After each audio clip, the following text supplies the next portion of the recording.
Special report के इस खास बुलेटिन में आपका बहुत स्वागत है। मैं हूं आपके साथ अंशिका पाठक।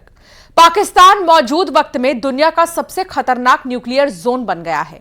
पाकिस्तान के एटमी अड्डे की सुरक्षा की कोई गारंटी नहीं बची है। पाकिस्तान के एटम बम पर कई आतंकी संगठनों की नजर बनी हुई है।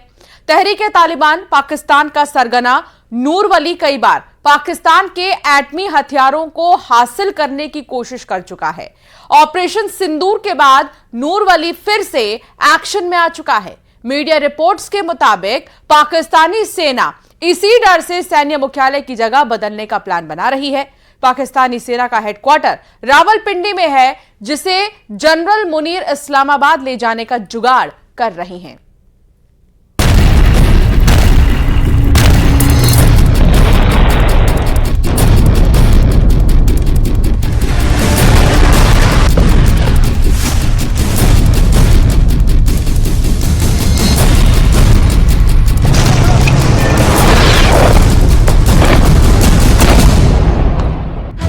धरती के सबसे खतरनाक nuclear zone. Number 1 Pakistan, number 2 Iran, number 3 उत्तर कोरिया, नंबर 4 रूस, नंबर 5 फ्रांस।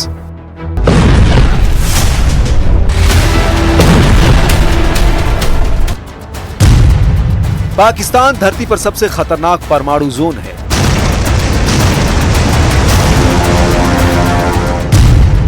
पाकिस्तान के एटम बम पर कभी भी ढाका पड़ सकता है।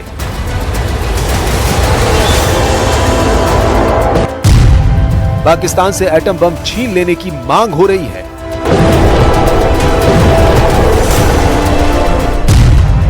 पाकिस्तान के परमाणु बम से दुनिया को कौन बचाएगा?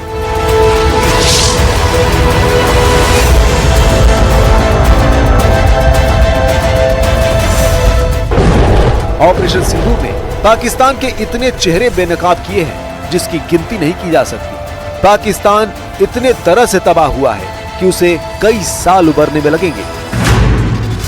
3 दिन के युद्ध में पाकिस्तान की सेना की हार हुई। पाकिस्तानी हथियारों की पोल खुली, पाकिस्तानी जनरलों की हेकड़ी निकली, पाकिस्तान सैन्य ठिकाने तबाह हुए और पाकिस्तान के एटमी खतरे को दुनिया ने जान लिया। जब हमारी फौजें न्यूक्लियर ब्लैकमेल की धमकी की हवा निकाल देती हैं, तो आकाश से पाताल तक एक ही बात गूंजती है, भारत माता की जय। कि ऑपरेशन सिंदूर अभी खत्म नहीं हुआ है। जो कुछ भी हुआ है वह सिर्फ एक ट्रेलर मात्र था। अब समय आएगा, जब भी सही समय आएगा, तो हम पूरी पिक्चर भी दुनिया को दिखाएंगे। वो एटम बम जिसके धमाके से दुनिया दहल जाती है, वो न्यूक्लियर हथियार जिनकी त्रासदी कई पीढ़ियां झेलती है, उसको लेकर भी पाकिस्तान बदनाम हो चुका है। पाकिस्तानी न्यूक्लियर वेपन पूरी दुनिया के लिए टेंशन बन गए हैं। अमेरिका हो या एशिया, दुष्ट देश पाकिस्तान से अलर्ट हो चुके हैं। महाशक्तियां परेशान हैं। डोनाल्ड ट्रंप हो, प्रेसिडेंट पुतिन हो या फिर यूरोपीय महाशक्तियां, सबकी टेंशन सिर्फ और सिर्फ पाकिस्तानी नरसंहार के हथियार हैं। पाकिस्तान ने ऐसा एटमी प्रोपेगेंडा फैलाया है कि पूरी दुनिया में हड़कंप मचा है। पाकिस्तान ने न्यूक्लियर रेडिएशन लीक का प्रपंच रचकर अमेरिका तक के होश उड़ा दिए। पाकिस्तान में प्लूटोनियम लीक की अटकलें आंधी की शक्ल में फैली, जिसकी सुर्खियां पूरी दुनिया में बनी। लेकिन यह हथकंडा पाकिस्तानी जनरलों ने क्यों आजमाया? जनरल मुनीर आखिर क्यों एटमी आग से खेल रहे हैं? क्या पाकिस्तान की दोगली एटमी पॉलिसी का पर्दाफाश होने से जनरल मुनीर बौखलाया है? रक्षा मंत्री राजनाथ सिंह ने जब से पाकिस्तानी परमाणु बमों की निगरानी की सख्त जरूरत की मांग की है, पूरे पाकिस्तान में कोहराम मचा है। पाकिस्तान ने ऑपरेशन सिंदूर के बाद किराना हिल्स में न्यूक्लियर रेडिएशन का मनगढ़ंत ड्रामा रचा। पाकिस्तानी सोशल मीडिया में किराना हिल्स पर बने खुशब परमाणु परिसर में प्लूटोनियम के रिसाव का ढोंग किया गया, जिसके बाद अंतर्राष्ट्रीय परमाणु ऊर्जा एजेंसी ने सभी अटकलों को खारिज करने के लिए बयान जारी किया। IAEA ने साफ कर दिया कि पाकिस्तान के किसी भी परमाणु ठिकाने से कोई रेडिएशन लीक नहीं हुआ है। भारतीय सेना ने इन अटकलों को उसी दिन खारिज कर दिया था जब किराना हिल्स पर हमले को लेकर पाकिस्तान ने हवा बनानी शुरू की थी। Thank you for telling us that Kirana Hill houses some nuclear installation. We did not know about it. Okay. And we've not hit Kirana Hills, whatever is there. Okay. I did not brief in my briefing yesterday.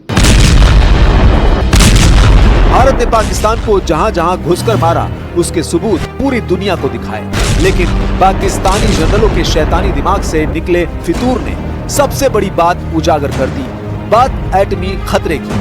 Pakistan जैसे nation के पास nuclear हथियार रहने चाहिए या नहीं, पाकिस्तान के atom bomb को किस तरह खत्म किया जा सकता है, तो पहले पाकिस्तान की एटमी पावर खत्म क्यों करना जरूरी है, इसे समझिए। जनवरी महीने की बात है, पाकिस्तान में एक बड़ा किडनैपिंग कांड हुआ। पाकिस्तान के तहरीके तालिबान ने पाकिस्तान के 16 वैज्ञानिकों का अपहरण किया। किडनैप किए वैज्ञानिकों का वीडियो रिलीज कर टीटीपी लड़ाकों ने जनरल मुनीर को घुटने पर ला दिया।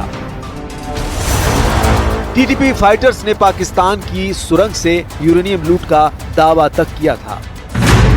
पाकिस्तान के तालिबान ने परमाणु वैज्ञानिकों का अपहरण पाकिस्तानी सेना के अफगानिस्तान में हमले के जवाब में किया। टीटीपी ने लकी मरवत में काम कर रहे काबुल खेल एटॉमिक एनर्जी खनन के 18 लोगों की किडनैप कर सौदेबाजी की, जिनका आज तक पता ठिकाना किसी को नहीं लगा। तालिबान लड़ाके यही नहीं रुके, इसके बाद टीटीपी के परमाणु ठिकानों को निशाना बनाने की कोशिश की रिपोर्ट आई। यह हमला कराची में मसरूर एयरबेस पर हुआ, जहां पाकिस्तान ने जंगी जेट और मिसाइलों में न्यूक्लियर बम फिट कर रखा है। हालांकि मसरूर बेस पर तालिबानी हमले की साजिश वक्त रहते पता चल गई, लेकिन इससे ये साफ हो गया कि पाकिस्तान के परमाणु बम सेफ नहीं। तालिबान की तरह ही लश्कर और जैश के खूंखार लड़ाके भी एटमी हथियारों पर डाका डाल सकते हैं। ये खतरा खुद अमेरिका भी जता चुका है। अमेरिका ने पाकिस्तान की लॉन्ग रेंज एटमी मिसाइल को भी अपने देश के लिए विनाशकारी माना है। Developed increasingly sophisticated missile technology, from long-range ballistic missile systems to equipment that would enable the testing of significantly larger rocket motors.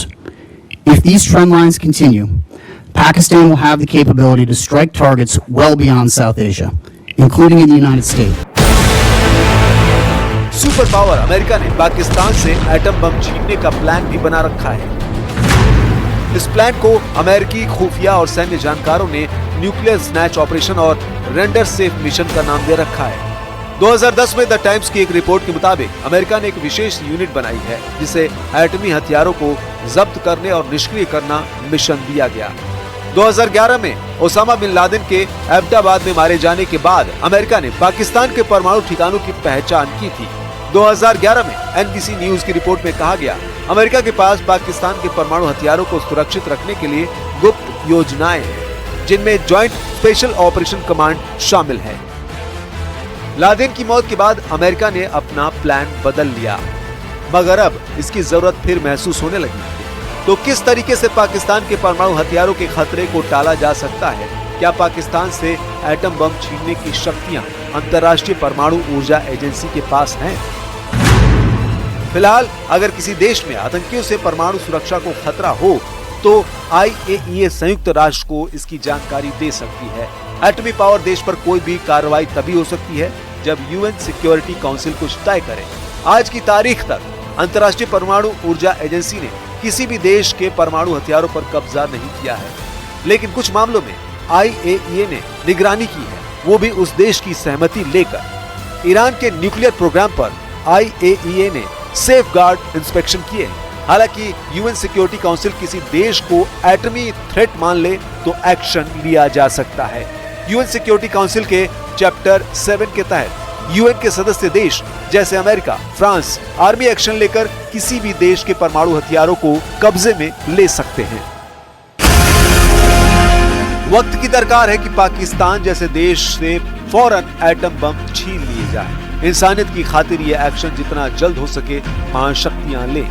अगर इस मिशन में ज्यादा देर हुई तो पाकिस्तान के सरफरे जनरल खुद ही एटम बम का सौदा आतंकी आकाओं से कर सकते हैं, जिन जनरलों ने मौत के डर से अपने सैन्य मुख्यालय को बदलना शुरू कर दिया है। पाकिस्तानी मीडिया रिपोर्ट्स के मुताबिक पाकिस्तानी सेना के जनरल हेडक्वार्टर को रावलपिंडी से हटाया जा सकता है। रिपोर्ट्स में कहा गया कि पाकिस्तानी सेना के जनरल हेडक्वार्टर, जिसे CHQ कहा जाता है, उसे अब राजधानी इस्लामाबाद से ट्रांसफर किया जा सकता है। पाक सेना का मुख्यालय फिलहाल रावलपिंडी के चकलाला में है और यहाँ से कुछ किलोमीटर दूर नूर खान एयरबेस है, जहाँ भारत ने खतरनाक मिसाइल हमला किया था। जनरल मुनीर अपने अड्डे बदल रहे हैं, जनरल मुनीर अपने नए दांव चल रहे हैं, लेकिन पाकिस्तान का ये स्वयंभू फौजी तानाशाह अपनी ही चाल में बुरी तरह फंस गया है। पाकिस्तान में जनरल मुनीर के खिलाफ जबरदस्त गुस्सा है। पाकिस्तान मिलिट्री के जनरल मुनीर से खफा है, जिससे आने वाले दिन में पड़ोसी मुल्क में भीषण खून खराबे का दौर शुरू होने की भविष्यवाणी कट्टर मौलाना करने लगे हैं।